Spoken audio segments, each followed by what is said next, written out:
Good morning. Welcome back to Daybreak on this 21st day of September 2021. My name is Sam Gituku, and it's time now I want us to focus on the latest, what's happening in the country, but also looking at what are the stakes in the 2022 general election. Of course, we've seen several regions coming together, several political parties and communities of interest coalescing to realize or come up with what they think is what they must look for in the 2022 general election. And I want us to begin by introducing the panelists that are here with us. We have Javas Bigambo, who is a governance expert. We have Robert Mbui, Member of Parliament for Kathiani. We have Governor Francis Kimemia from Nyandarua County. And we have Dr. Pamela Odhiambo, the woman representative for Migori County, attending via or rather virtually. Welcome all to the show, and I want us to begin by looking at the latest in the papers. If you look at the Daily Nation, the main headline there is Karua, the return of Iron Lady. Karua has been out of elective office since 2013 and successfully challenged Waiguru's election in 2017, and now she is likely to play a crucial role for the Mount Kenya region. Of course, yesterday she was named as the spokesperson for the Mount Kenya Forum, and we'll be engaging on this later on, especially with the governor being here. He comes from that region. On the front page of the Standard, you see payback time for Uhuru, faced with political debts that might shape his succession, some dating back to independence. President Kenyatta will have to pick one to pay and leave to see the arrears. Of course, the faces of William Ruto, Raila Odinga, Gideon Moi, Musalia Mudavadi, all of whom he may have worked with at some point, including Gideon Moi's father, President Moi, who sort of introduced President Kenyatta into the national politics back in 2002, or is it 2001 or thereabout? And of course, you see another story down there. Mount Kenya leaders raise stakes for 2022. And that will be the basis of our conversation later on. But I want us to begin by looking at that headline, payback time for Uhuru.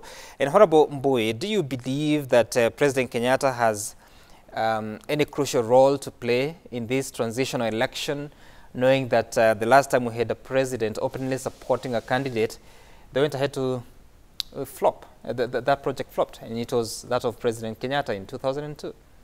Yeah, thank you, Sam. Sam, the reality is that politics is a very strange game, because many times any candidate that seems to be supported by other people doesn't make it. It's actually one of the things that has always happened. And you've just mentioned it, that when Uhuru himself was supported by Moi. Moi was all powerful because Moi had been president for 24 years, was running the country as his own personal, property, and he couldn't deliver Uhuru to Kenyans. So I think the more we mention people that are being supported or being endorsed, the more likely that they would win. So I think each of them needs to fight their own battle. Each of them needs to fight for their space. The more likely they would win or lose? If you are supported, if you are endorsed, you are likely to lose.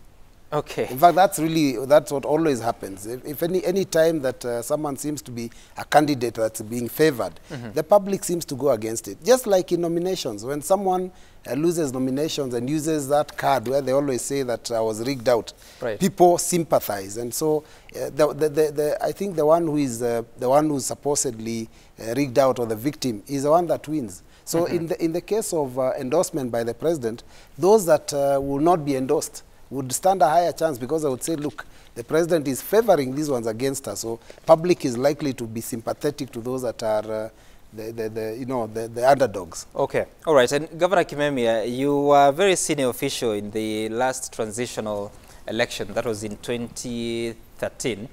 You were the secretary to the cabinet, in the cabinet of President Kibaki, and we saw some two articles of Jimmy Kibaki, the son of the former president, saying that every sitting president or a retiring president has a preferred successor, but they also have to make it clear to the Kenya Defense Forces. I don't know whether that's consistent with what you know, but what are the odds if a retiring president is to openly express their support for a candidate in the subsequent election?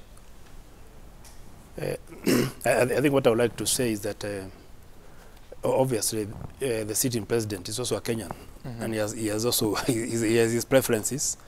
He would like somebody who would continue his legacy, not come in and break down whatever he has built on. But one would have to be very careful that you don't so openly, express your interest as against others. But of course, by even without saying it, people know which orientation, where you're oriented to. But the candidate himself or herself must be able to be sellable or marketable to the populations. It must be a popular person. It will be foolhardy to point at somebody who is not popular with the masses. But ultimately, Kura ni siri. The vote is secret. It's a secret ballot. So it's very, very tricky. It becomes very, very tricky for a sitting president. You may want this, but you may find the populations preferring this. That has also happened in the past, as the case of the Moi succession. So, but I can assure you, every president has his preferred candidate. As a Kenyan, I mean, it's natural. It would be foolhardy to say that presidents have no preferences. But they also want to continue, but especially the issue of continuity of your projects that you like to see becoming your legacy. And so, having been in that administration to the tail end of it in President Kibaki's tenure, how exactly do you do that? Because there are all these concerns that if you openly do it, then you're affecting the chances of your preferred candidate. How do you do it? Is it financially behind the scenes, or? No, not financially, not behind the scenes. You don't even need to tell the like you say, the military to do anything. I think there are many ways of doing it. There are many ways of doing it. Showing preference that you would prefer this ideology over this. I mean, people are intelligent. They're able to see who exactly you prefer as a sitting president, or the angle you'd want to see, the nation taking in terms of the future politics. Yeah. I'm asking that because there was a lot of suspicion that President Kibaki sort of favored the ascendancy of one Musalia Mudavadi. It turns out that may not have been the situation. I don't know whether you'd want It was not the situation. Right. Yeah, it was not the situation. Where was his preference? I think he left. Mzee Kibaki, had several. There were several options. Whether it was Uhuru Kenyatta or Moses, Mudavadi. I think he left it. Fairly open to the nation. But maybe those who are close to him would know. Kamara, you are very close to the governor, I mean to the president, and you would know. But I understand if you don't want to get into that. But Dr. Pamela Odhiambo, there's been this thought that, look, even on the Standard, they are saying that the handshake with Raila cooled down raging political temperatures for Uhuru's peaceful reign. Is it payback time? That's the question they're asking. On the side of your politics, what would you expect the president to do at a time that a lot of you have been clamoring for the presidency of one Raila Odinga? Thank you very much, Sam, and good morning, Kenya. I think I want to agree partly with what the Governor Kimeme has just said, that first and foremost, we need to remember that the president is also a voter. But meanwhile, he's on the seat, and this coveted seat by everyone.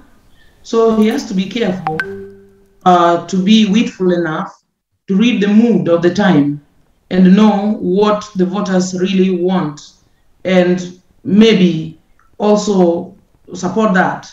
And he has to be very, very careful to balance, because what has been the cases that you have cited in the past, I think there has been a mismatch between what Kenyans really think they want in a person who should lead them, or the idea that they would vote for, and the person that is being fronted, like in the case of Moi and Uhuru Kenyatta those many years ago.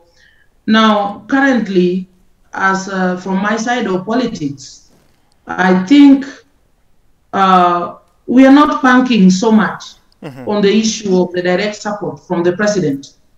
I think our presidential candidate, as I think of it, I have said it before, Raila Amolo Odinga is his own man. He has created himself. Kenyans know him as Raila and what he stands for and what he can deliver in this nation.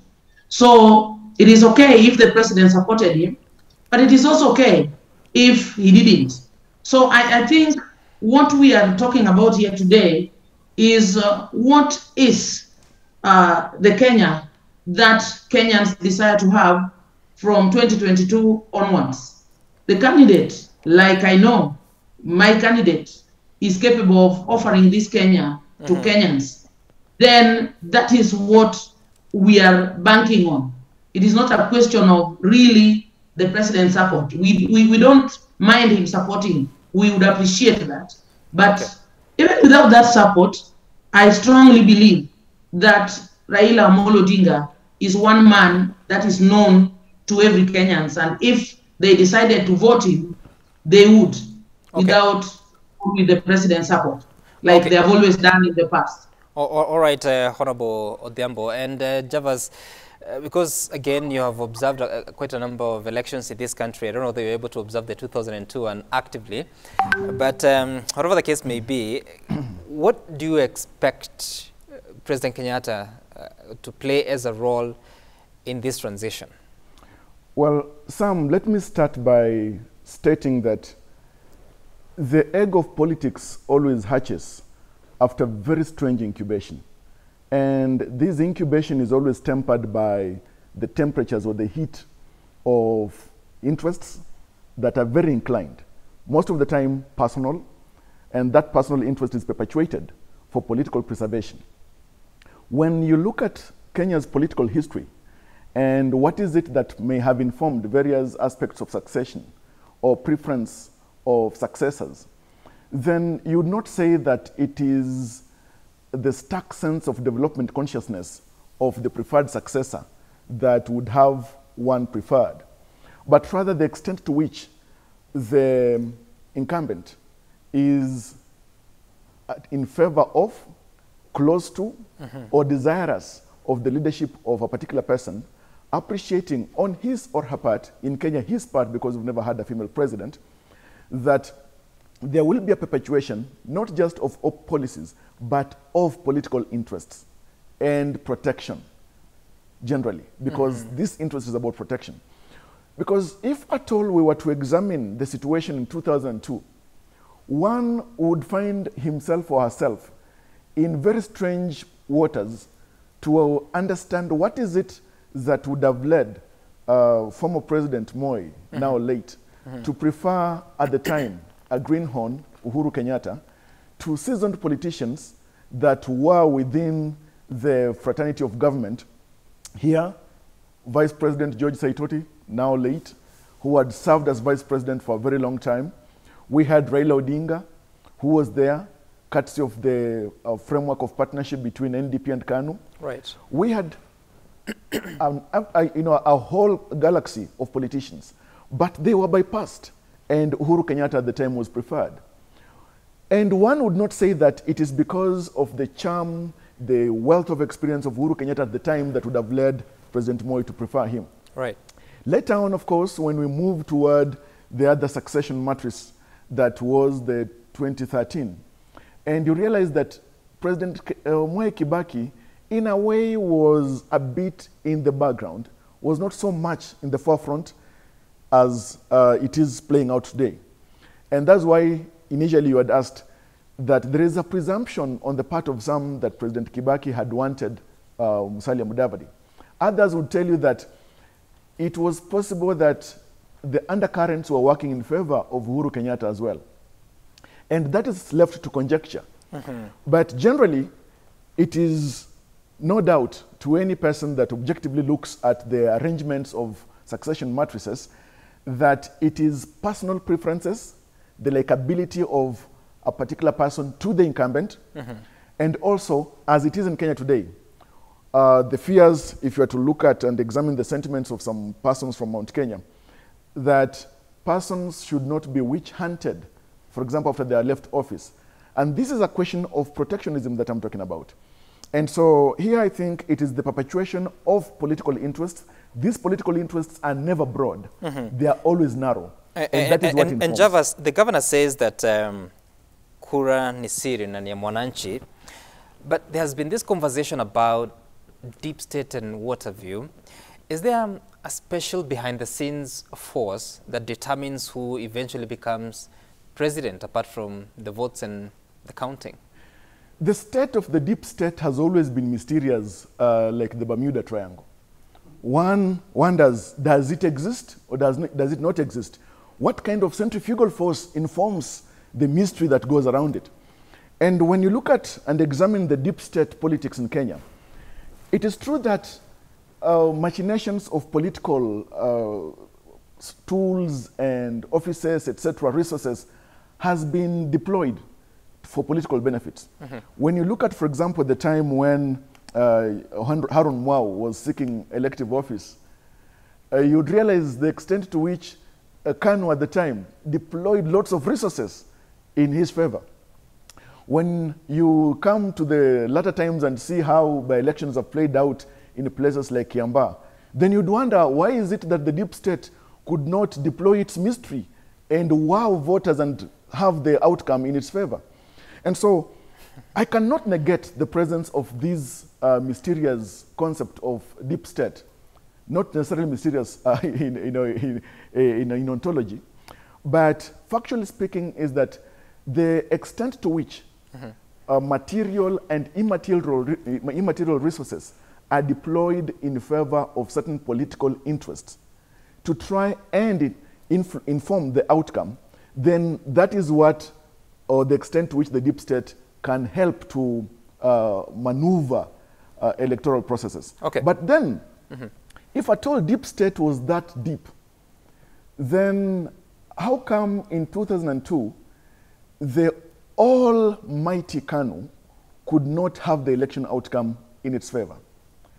How come then that in these by-elections that we've been witnessing, the deep state has not demonstrated? Maybe the stakes are not as high. And so, well, the stakes have always been high. Let's spread it. But in the end, in the end, all right, if at all we appreciate this deep state that we're talking about, we are in essence condoning the use, in this case, misuse of state resources for parochial political interests. Okay, and Governor Kimemia, you've been, I want us to exit from this conversation, you've been the principal secretary in the security docket and later secretary to the cabinet, so pretty powerful in that regime. And you have had these allegations that even Oburu Odinga says that we had been winning elections but never won. Why? Because we didn't have the system. And there has been accusations, including from Wiper leader Kalonzo Musyoka, saying that the deep state has a big hand in management of the affairs of the country. Does it exist from your perspective? When you served in that powerful office, what was that? What is that? I actually don't know, because when you're talking about the state, of course the state exists. Yes. The state exists, but I can assure you it could be deeper than deep. It could be deeper than deep. And if you have, I mean, honestly, if you have two candidates, say at the rate of 50-50, and the deep state, or backs one, then you can be sure that that one will win the election. And I don't need to say much, but also there's something else we're also ignoring. And I said the candidate must be credible, and electable, and that becomes very, very important. Even if the deep state were to support a candidate, but we are forgetting also the international angle. This country has a lots of interests from the international, and they also influence a lot. I can assure you from where I sat, they influence a lot. How so? In many ways that I can't discuss here, but many ways. So if they combine with the so-called deep state, you can be sure your goose is cooked. Wow. And Governor, it would be interesting for you to enlighten us a little bit, because the rest of us... It's a no-go zone. So let me just try. The rest of us Kenyans think that you just wake up and go vote, and it will be 50% plus one vote, and then IBC will say so-and-so has won. I mean, what sort of influence, how does it work? Well, it works. All I can say is that it works. So beyond that, of course, it works. I mean, the voters vote. So deep state also includes people in the villages. I mean, it goes up to the polling station. So it doesn't mean rigging. It doesn't necessarily mean rigging. No, I mean, influence doesn't necessarily mean that you have to rig elections. But I think we are intelligent people. We know. Citizens are also very keen to see that popular candidates win elections.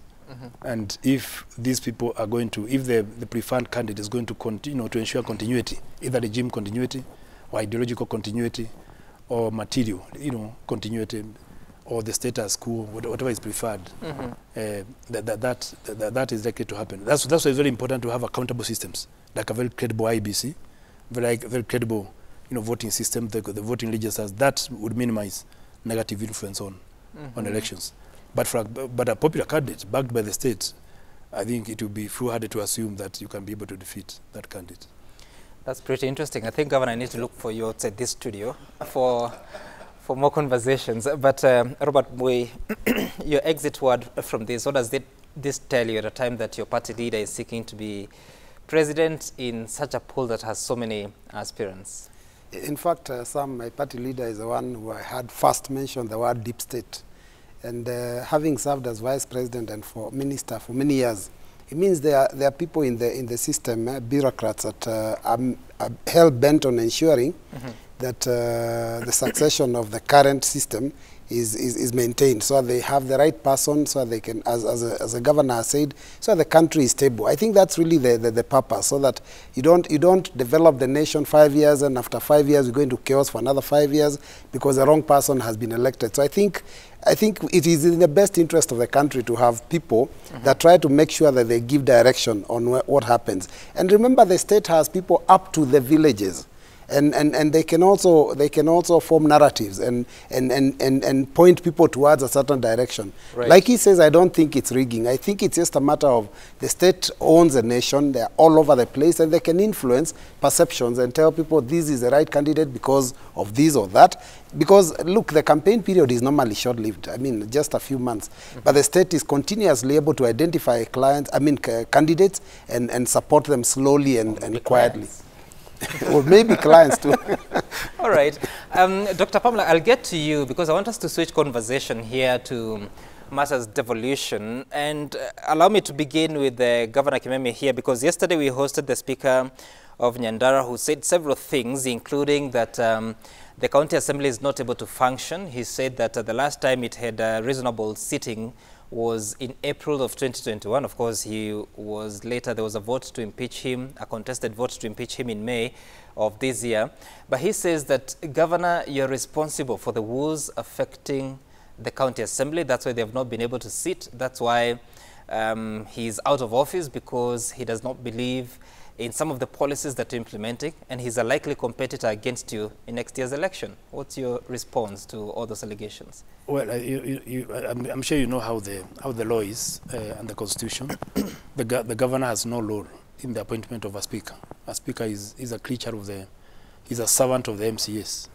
So if out of 39 MCAs say 30 don't want you, and you cannot even raise quorum, in an assembly, how would you possibly perform?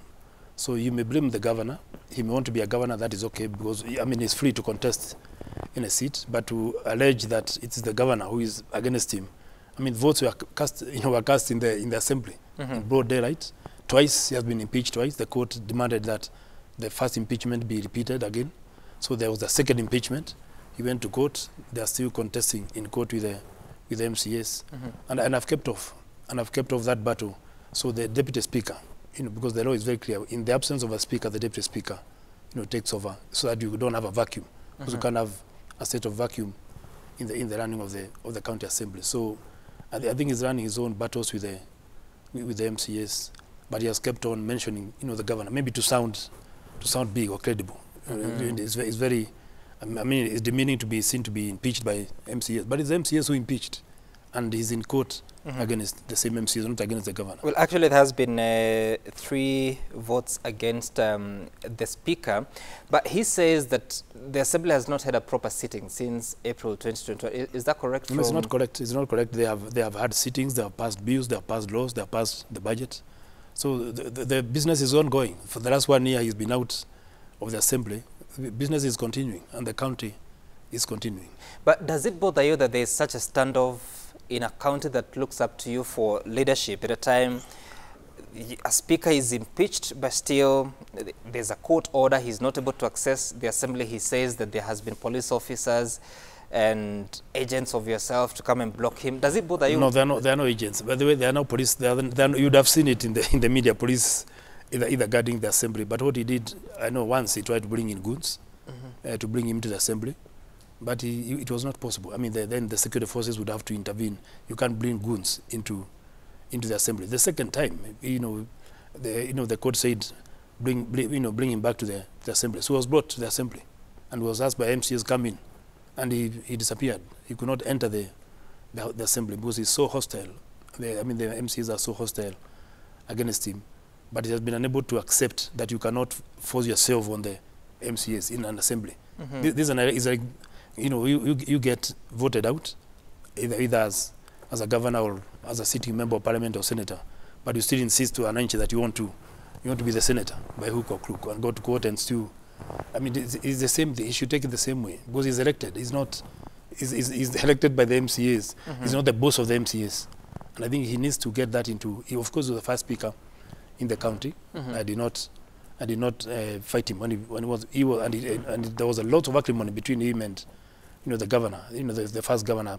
The county literally went onto a standstill, but because the then governor, and I'm sorry to say this, I think allowed him too much into running the government, and you would almost think that the speaker was then running the administration.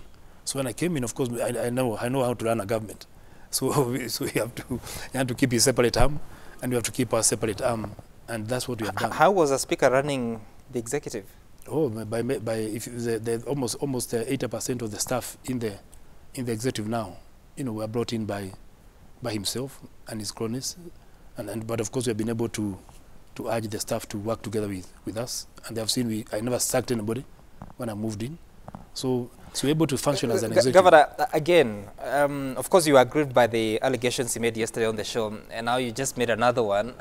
And he's not here to defend himself, because when you say that 80% of the staff in that county were brought in by the speaker, I struggle with that because the law talks about the executive being responsible for its own staff. Yes, but if you have a governor who is not very keen on what happens in the board, the appointment of the board, the public service board, then you find a lot of interference. When I moved in, I could not even hire staff. Because that interference, the board was almost answering to the county public service board. To the speaker. Yet it's supposed to be the governor's board is appointed by the governor. So there have been those. What I'm saying, there have been those historic issues in the county, which we have tried to really bring down so that we can be able to function and deliver to the people. And if you look at what has happened when he has been out of the assembly, sorry to say this, a lot of achievements have been made in the county. So because this issue of every day you're in the media attacking the governor or abusing the MCAs or abusing this leader, I mean, that conflictual approach to leadership, I think is not acceptable. A speaker should be a facilitator of business in the assembly and also support the governor to either get good policies and ensure oversight is done properly in the machinery. That has not been the case. Okay. And Dr. And then when you declare that you want to be a governor, right, and you are still the speaker, and so you want to use the assembly to now catapult you into becoming the governor, and then, dissemble the sitting governor. That becomes very, very responsible as a leader. Okay. Dr. Pamela Odhiambo, I want to bring you on this because it's not just Nyandarua County that has been having these challenges between the executive and the assembly, and of course, what you're hearing from the governor. You've also seen situations, for instance, in Nyeri County, where a deputy governor has not received her salary for, is it more than 2 years now? She's actually in court to have the governor compelled to give instructions that she be paid. You have a situation in Wajir County where the governor was impeached. He went to court, got a court order, but at that time, a new governor had already been sworn in. There's actually a new deputy governor. So you have a county that has 2 governors at the same time. What are you seeing and what needs to be done to fix this, especially in the 2022 general election, knowing that you also could be interested in a different seat in your county? Thank you very much, Sam. And I'm wondering why you are not allowing me to say something about the deep states. And I like when Governor Kimemia is saying that the deep state is actually deeper than the deep. And it is important that we highlight the fact that when we are sitting talking about systems, I think we should look at more about the electoral system in our country, whether it can always be credible, reliable, and with transparency. If we can create such a system, then as he also noted that the candidates, there is a lot of interest and everybody does their own research. And what is at stake usually is the people and the stability of the country and their prosperity. So most of the time, I would just like to remind my colleagues that even these people we are calling deep state, they are also voters and they have an interest and they also want to know which of these candidates will actually deliver the country that the population of that country want. And more specifically in Kenya, like now your advertisement for our talk today was talking of what's at stake. And in my opinion, what is at stake in Kenya is what is at stake in Kenya is the shared prosperity of all Kenyans, regardless of where they come from. And this is a concern for everybody, even those people who are told to be neutral. Right. Yes, they can only be neutral to a certain point, but at a certain point, they have also to throw their weight behind one of those candidates that they feel or they think or they have found out is walking his talk. Having said that, yes, you are right, sir. I am interested in another seat, and this seat is the gubernatorial seat of Migori County.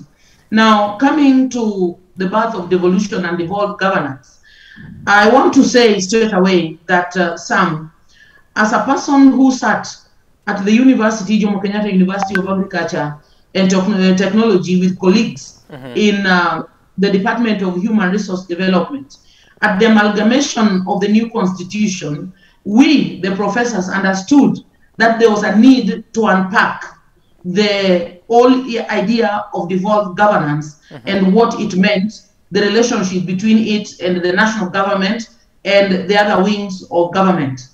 And we designed a course that we called devolved governance. And we designed courses that talked about reform, like the police reform and all the other sectors reform, so that people would come in and we trained them actually to understand deeper what it meant to be operating at this county level as a governor or as an MCA or something like that. Right. And I think what I want to recommend now, people should look for this course and be trained again.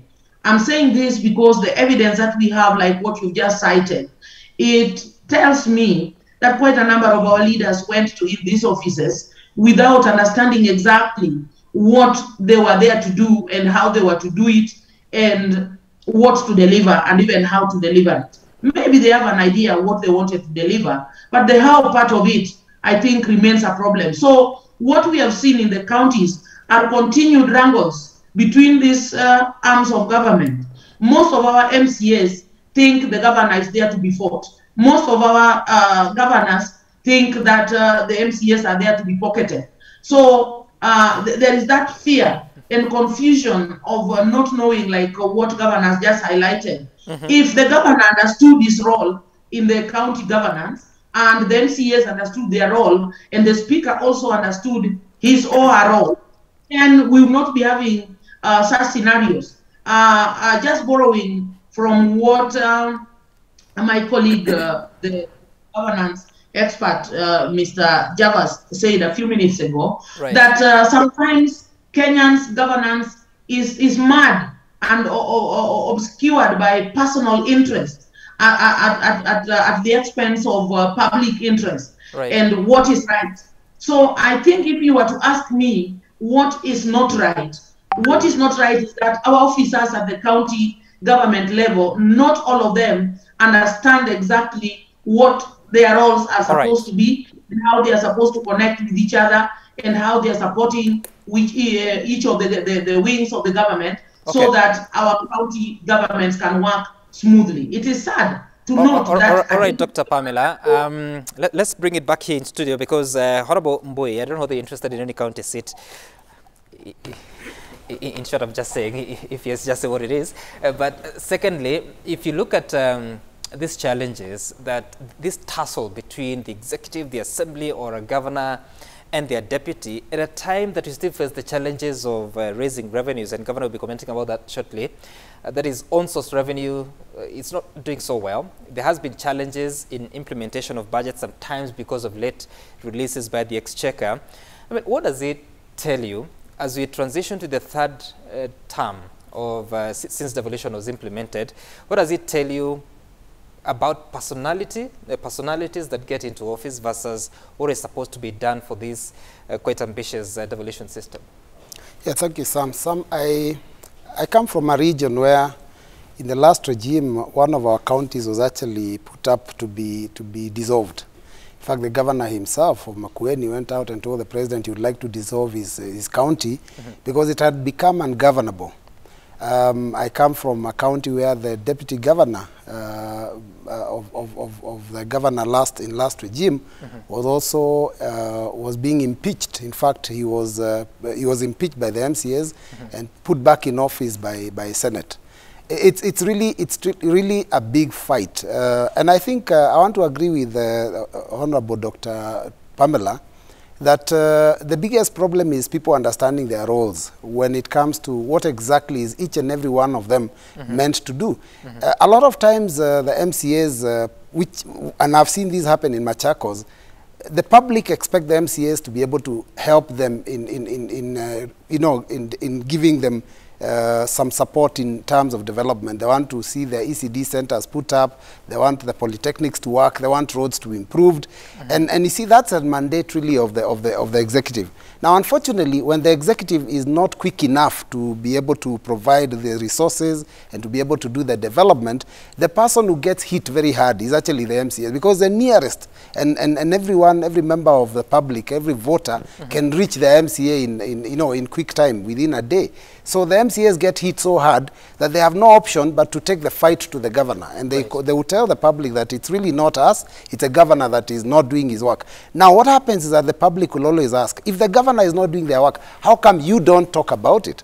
So in essence, in some places, the MCAs get more popular, the more they fight the governor. That's a reality, because if you keep quiet and things are not happening, for example, in Machakos, we don't have medicine in hospitals, and the public is up in arms. Every funeral you go to, every function you attend, the public will insist, we want to know about medicine. So if there's an MCA there, they have no option but to put the blame squarely on the governor. Right. Unfortunately, sometimes, of course, like the governor will say, there is also delays in the Exchequer releases, so that also causes a bit of a problem.